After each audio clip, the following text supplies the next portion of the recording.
Hey there, electricians! Whether you're a seasoned pro or just starting out, mastering the art of MCB selection is a must-have skill for every Sparky. Ever found yourself staring at a wall of MCBs, scratching your head and wondering which one is the right fit for your project? You're not alone. Choosing the right MCB can be confusing, especially with so many options out there. Don't worry, I'm here to break it down for you.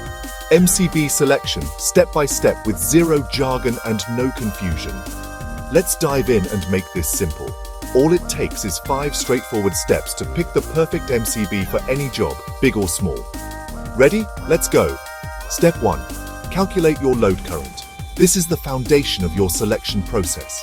Seriously, don't just guess or eyeball it. You need real numbers to keep your circuit safe and reliable. The formula is simple.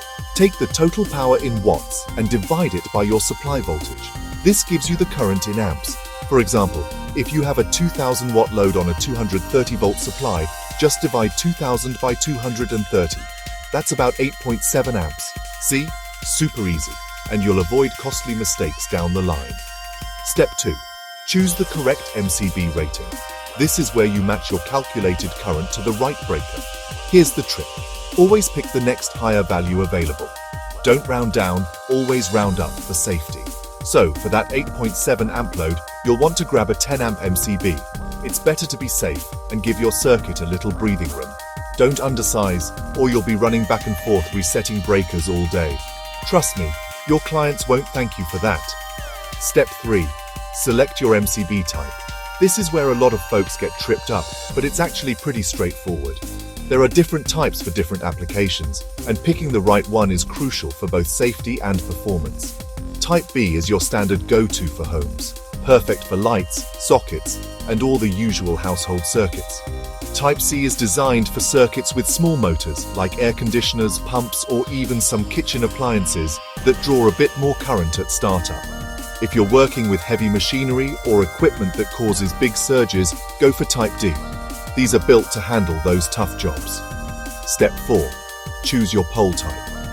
This depends on the kind of supply you're working with. Single pole, SP, is for single-phase circuits, simple, straightforward, and most common in homes. Double pole, DP breakers give you protection for both phase and neutral, which is essential for certain appliances and setups. And if you're working on a 3-phase system, you'll want triple pole, TP, or TPN for phase and neutral. These are a must for commercial and industrial installations. Don't mix them up. Using the wrong pole type can lead to serious safety issues. Step 5. Breaking capacity. This is all about how much short-circuit current your MCB can safely interrupt without failing. If there's a fault or a short circuit, you want your MCB to trip instantly and safely, protecting both people and property.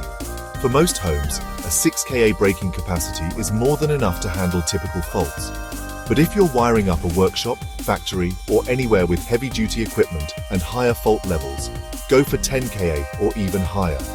Remember, safety always comes first. And there you have it.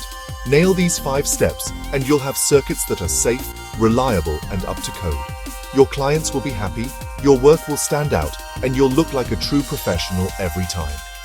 If you found this guide helpful, hit like, share it with your crew, and don't forget to follow for more no-nonsense electrical tips. Stay sharp, stay safe, and keep powering up the world.